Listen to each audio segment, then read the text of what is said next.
Demikian juga alam semesta kita bisa kita analogkan sebagai 4 dimensi ruang waktu yang terdistorsi. Ya. Nah, ini mendistorsi, distorsi dari ruang waktu ini membuat lengkungan ke dimensi keempat. Dimensi keempat itu di mana? Tidak tahu, kita tidak bisa melihatnya. Ya. Otak kita, pikiran kita tidak bisa mencapainya dimensi keempat. Tapi kita bisa menggunakan analogi yang sama yang dilakukan oleh makhluk 2 dimensi untuk mendeteksi 3 dimensi. Kita juga bisa mendeteksi 4 dimensi dari 3 dimensi. Okay? Kita tidak bisa melihat dimensi keempat di mana ruang waktu melengkung, tapi kita bisa merasakan efeknya. Okay?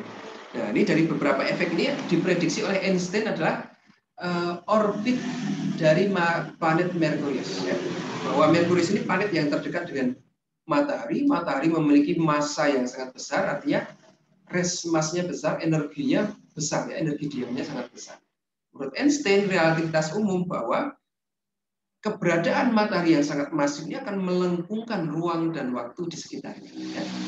Nah, lengkungan yang paling besar pasti akan dialami oleh Merkurius, yang paling terdekat dengan matahari. Oke. Nah, ini yang diprediksi dari orbit Merkurius adalah precesi dari orbit Merkurius yang tidak sinkron. Ya. Nah, yang kedua yang diprediksi adalah bahwa ketika cahaya melewati sebuah benda yang masif, maka dia akan dibelokkan di kita sebut sebagai gravitational lens. Dia kan cahaya merambat lurus, ya. Jadi sebenarnya merambat lurus, tetapi kalau ruang dan waktunya yang melengkung, ya lurusnya ini jadi melengkung. Ya. Oke. Nah, kemudian radiasi dari gelombang elektromagnetik dari benda yang masif akan bergeser ke spektrum yang lebih merah, yang kita sebut sebagai redshifted. Frekuensinya berubah. Sebagaimana kita belajar efek Doppler. Efek Doppler kan frekuensinya berubah ketika si benda ini mendekat atau menjauh. Oke? Nah, ini juga sama. Efeknya juga sama. Jadi yang harusnya warnanya biru misalnya, jadi bergeser ke arah hijau. Yang harusnya warna kuning misalnya, bergeser ke arah merah. Nah, selanjutnya adalah benda masif yang bergerak akan menghasilkan gelombang gravitasi, gravitational wave.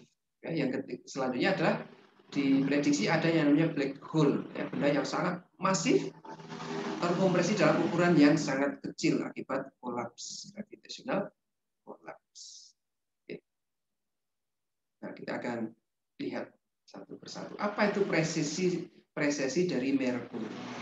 Presesi itu adalah ketika Merkuri ini mengelilingi matahari, ya, dalam lintasan umumnya lintasannya berbentuk elips, ya. Jadi seperti ini, dia akan kembali ke tempatnya. Oke. Ini jarak terdekat dengan matahari misalnya. Ini jarak terdekat, ini jarak terjauh. Ya. Nah, ini kan selalu kembali ke tempat semula. Tapi orbit Merkuri ini aneh. Ke sini dia tidak kembali ke tempat semula, tetapi lebih di bawahnya. Ya. Kembali lagi di bawahnya lagi. Jadi selalu bergeser. Titik terdekat dengan mataharinya selalu bergeser. Tidak pernah kembali ke titik semula. Ya. Ini kita sebut sebagai preses. Nah, karena orbitnya mengalami presisi sebesar 0,320 derajat per 100 tahun. Ya. Ini bisa diprediksi dari gravitasi Newton memprediksi sebesar 308 derajat. Ya, sedangkan kalau kita gunakan, ini masih ada selisih, ya. Ada selisih 0,20 derajat.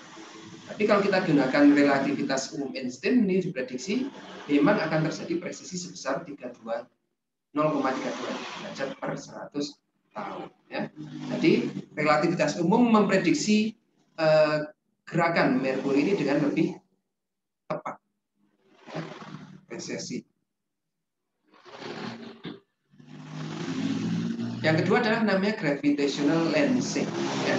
Berkas saya dibelokkan oleh benda yang masif, contohnya matahari atau bintang atau sebuah galaksi. Ya. Jadi bagaimana teori Einstein? Nah, seperti ini, ya. Ketika ada bintang di belakang matahari sini, ya, cahayanya satu. Okay. Nah, ketika mendekati objek yang masif seperti bintang atau matahari, maka dia dibelokkan, tidak lagi bergerak lurus tapi berbelok. Nah, oke.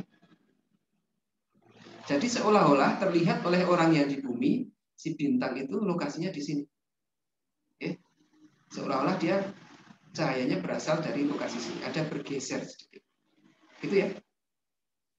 Nah, ini kenapa susah dibuktikan? Karena kalau siang hari, cahaya bintang ini tertutup sangat oleh terangnya matahari ya, sehingga tidak bisa dibuktikan. Nah, kecuali pada saat eclipse, gerhana matahari.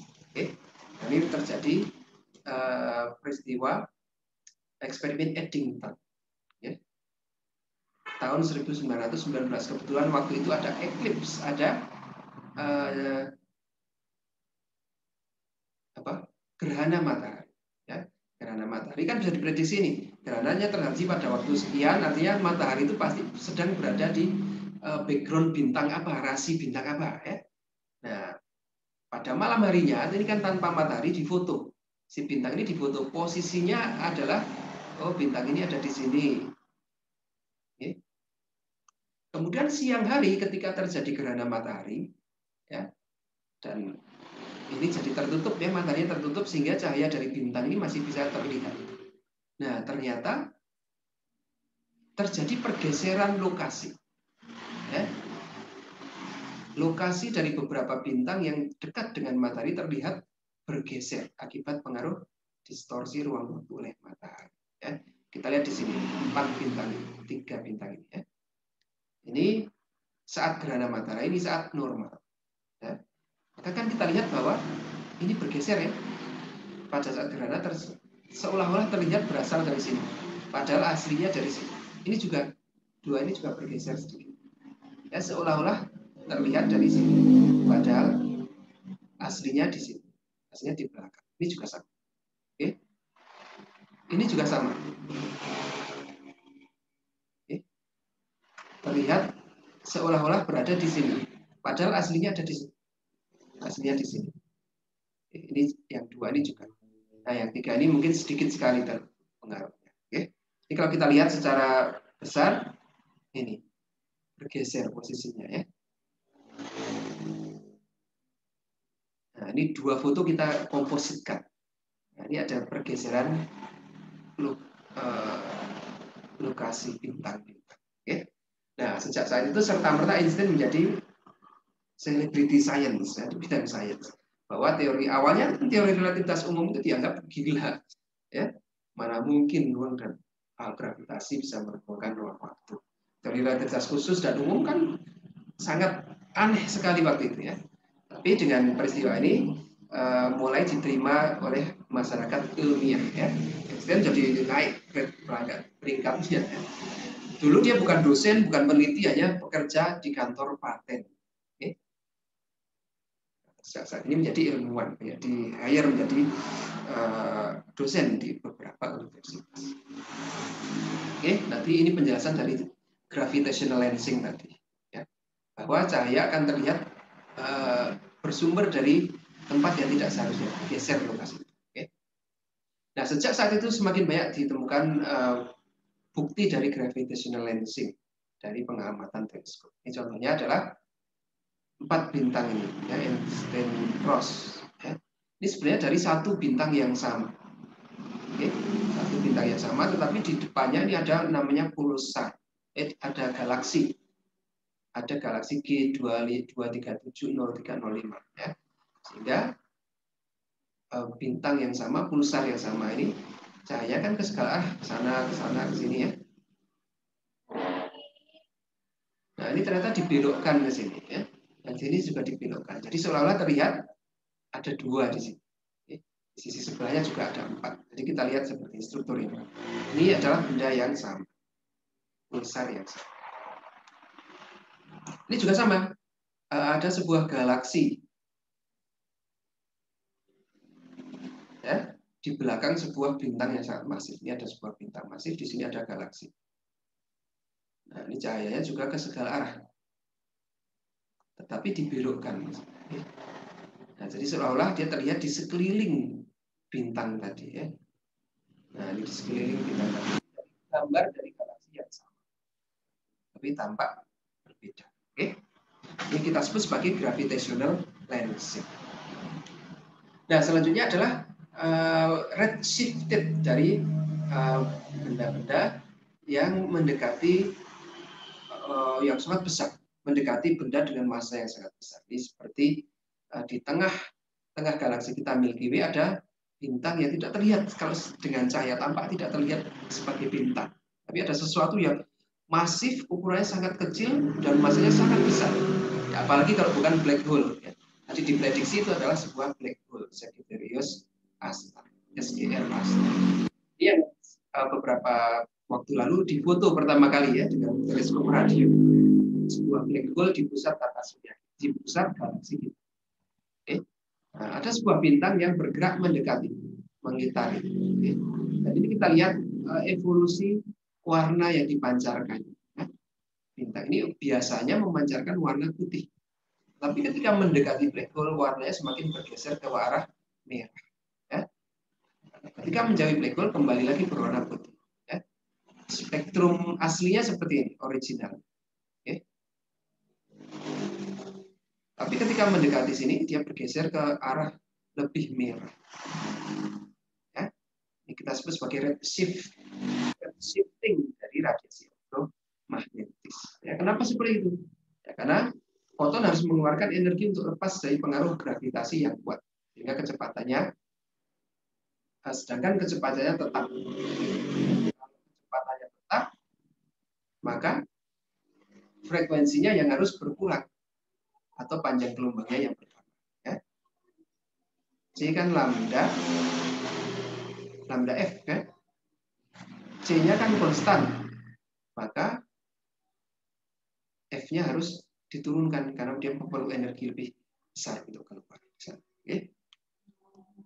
Nah, selanjutnya adalah gravitational wave, gelombang gravitasi. Ya. Ini teori relativitas umum 1916 memprediksi bahwa benda masif yang bergerak dengan kecepatan yang tinggi akan menimbulkan riak-riak kurvatur kontinum ruang waktu. Jadi ruang waktu akan memampat, mengembang, memampat, mengembang. Oke. Gravitational wave menyebar ke segala arah dengan kecepatan cahaya. Ya. Nah, ini baru bisa dibuktikan recently, 11 Februari 2016. Pertama kali gelombang gravitasi yang berasal dari sebuah merger, dari peristiwa penggabungan dari dua buah black hole dideteksi oleh LIGO, ya, dengan menggunakan interferometer. Ya.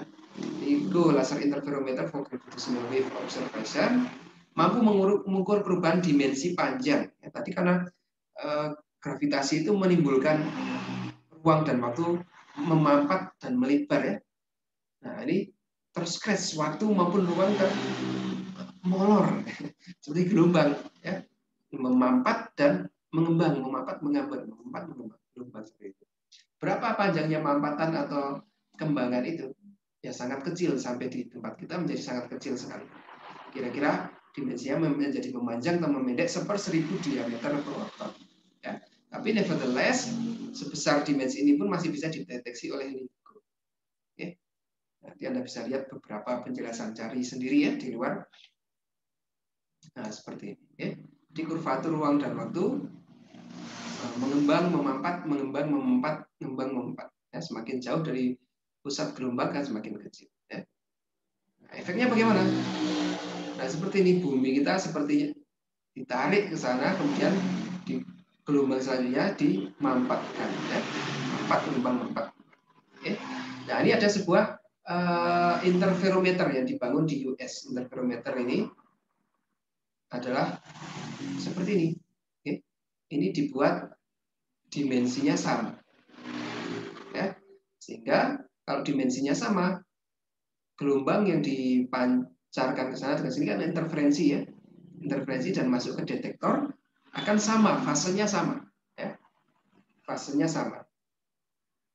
Nah, ini ketika sama, fasenya sama, perbedaannya 180 derajat antara yang dipantulkan ke kiri dan yang diteruskan. Ini kan dari sumber separuh diteruskan, separuh dipantulkan. Oke, dari pantulan, dan pantulan ini kembali lagi digabungkan ke tengah kemudian dideteksi. Oke. Kalau normal, interferensinya selalu destruktif. Ya. Ya, kalau kita kombinasikan destruktif, tidak ada sinyal. Nah, tetapi kalau salah satu bagian dari tangan ini menjadi lebih panjang atau lebih pendek, sedikit lebih panjang atau sedikit lebih pendek, maka akan menyebabkan ini. Misalnya lebih panjang atau lebih pendeknya akibat gelombang gravitasi. Nah, ini menyebabkan pergeseran fase sehingga dapat dideteksi sesuatu sinyal di detektor ini dapat dideteksi ya. Gelap terangnya bisa terdeteksi. Ya. Nah, ini pada tanggal 16 berapa tadi? 11 Februari 2016 ini terdeteksi pertama kalinya ya oleh LIGO yang di Louisiana maupun LIGO di Washington dapat mendeteksi keduanya. Ini dari merger dari dua buah black hole dengan jarak 1,3 miliar tahun dari